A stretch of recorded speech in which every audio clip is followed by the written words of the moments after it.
strength and conditioning coach. Thankfully, these days, there are a lot more women in strength and conditioning than ever before.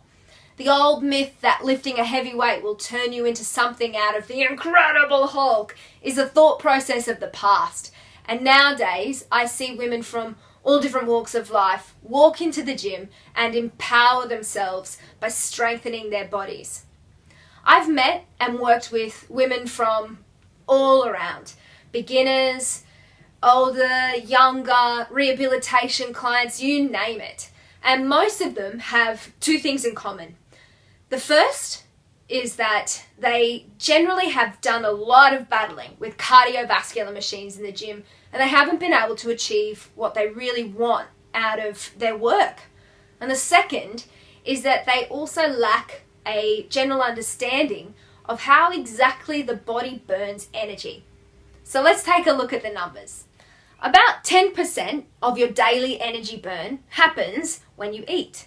The thermic effect of the food that you put in your mouth actually burns energy. Hooray!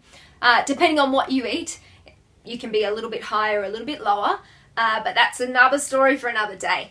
The second value, and always the most overestimated value, is your movement metabolism. So how much you burn in the gym with your workouts, a run, walking up and down the steps to work, working at your computer. It only actually accounts for about 15 to 30% of your total energy burn, which is quite surprising for most people. So that leaves a big chunk. About 60 to 75% of your total energy daily burn is left unaccounted for. What does it stand for?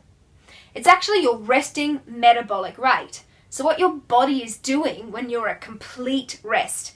So your lungs are pumping, your heart is beating, your cells are dividing, your body's doing all of this crazy and amazing stuff, but it actually takes up the majority of your total daily energy burn.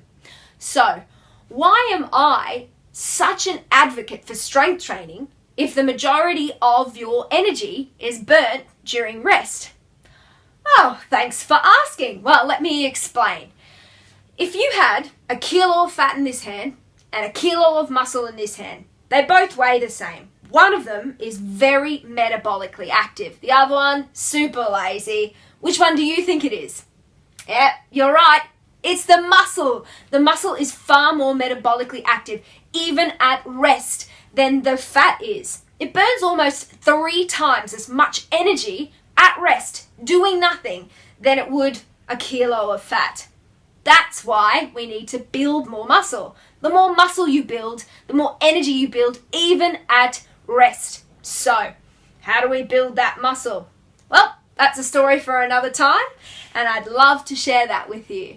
Ladies, it's time to get lifting.